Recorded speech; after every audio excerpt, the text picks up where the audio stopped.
Seguramente conoces los 10 mandamientos de la Biblia, esos que generalmente consideramos como buenos consejos. No mates, no robes, honra a tus padres, así sigue la lista. Y esos son solo los primeros 10. En realidad hay un total de 613 mandamientos, todos entregados al antiguo pueblo de Israel, y se encuentran en los primeros 5 libros de la Biblia, que en hebreo se llama la Torá. La palabra Torah es usualmente traducida al español como la ley, porque contiene todas estas leyes, y al leerlas te preguntas, ¿se supone que yo cumpla con alguna de ellas, con todas ellas? ¿Cuál es el propósito de la ley? Bueno, esa traducción es un poco confusa, porque aunque la Torá tiene leyes en ella, el libro como tal es fundamentalmente la historia acerca de cómo Dios está creando una nueva clase de personas que son completamente capaces de amar a Dios y a los demás. Y cuando Jesús enseñó sobre la Torá, Él dijo que Él estaba dando cumplimiento a esa historia. Cuéntame la historia y cómo es cumplida. La historia comienza con Dios creando a la humanidad, que se revela. Y Dios escoge a Abraham para bendecir a todas las naciones a través de su familia. Ellos terminan siendo esclavos en Egipto y Dios los rescata.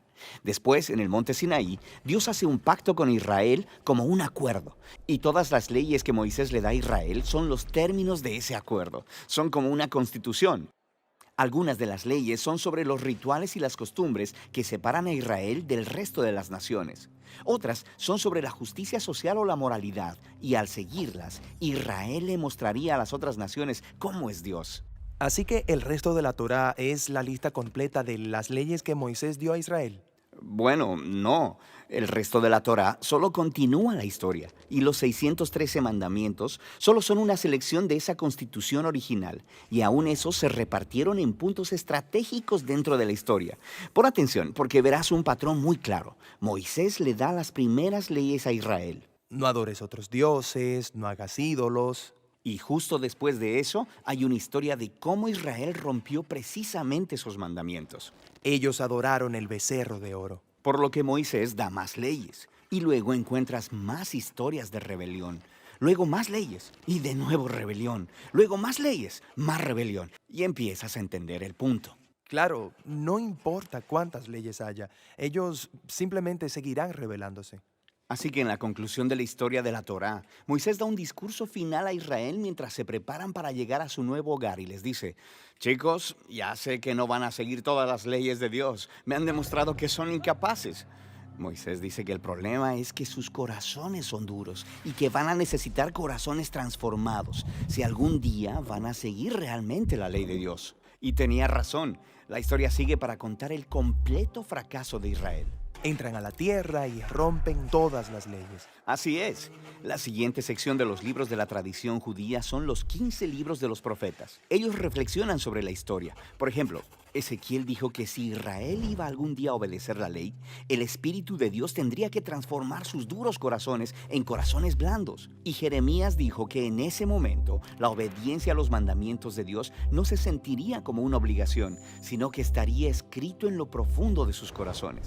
Isaías prometió un futuro líder, el Mesías de Israel, que guiaría a todo el pueblo en obediencia a la ley. En la tradición judía, todos estos libros se llaman los profetas, incluso los libros históricos, porque están continuando la historia contada desde la perspectiva de los profetas.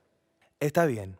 Entonces tenemos la ley y los profetas, y ellos están contando una historia conectada sobre el deseo de Dios de bendecir al mundo entero a través de un pueblo, Israel, quien resulta que necesita un nuevo corazón. Sí, y Jesús se vio a sí mismo continuando la historia. Él estaba de acuerdo con la ley y los profetas cuando él enseñó que del corazón humano salen las partes más terribles de la naturaleza humana.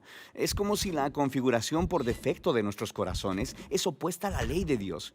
Pero Jesús también dijo que él vino a resolver ese problema y en sus palabras, a cumplir la ley. ¿Qué quiere decir con cumplir la ley? Bien, primero, él dijo que la demanda de todas las leyes en la Torá podían ser cumplidas por lo que él llamó el gran mandamiento, que amemos a Dios y al prójimo. Eso parece muy fácil. Digo, todos queremos amar. Pero Jesús nos mostró que amar es mucho más demandante de lo que pensamos. Él cita la ley, no matarás, y dice que no matar a alguien es algo amoroso. Pero luego también dice que cuando tratas a alguien de manera irrespetuosa o tienes resentimiento en contra de ellos, también estás violando la ley moral de Dios, porque no los estás tratando con amor. Así que Jesús dijo que el amor verdadero debe extenderse hasta nuestros propios enemigos.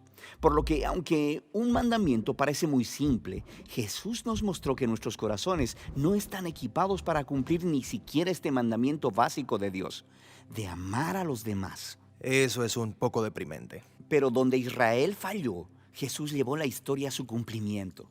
Como el Mesías de Israel, Él amó completamente a Dios y a los demás y le mostró a todas las naciones cómo es Dios en realidad. Él hizo esto a través de sus actos de compasión y misericordia, y después amando a sus enemigos hasta la muerte. Y después de su resurrección, Él le dijo a sus seguidores que Él enviaría al Espíritu de Dios para transformar sus corazones, para que ellos pudieran seguirle y cumplir el propósito de la ley, amar a Dios y amar al prójimo. Así que esto cumple la historia de la ley y los profetas, o en las palabras del apóstol Pablo, el que ama a su prójimo ha cumplido la ley.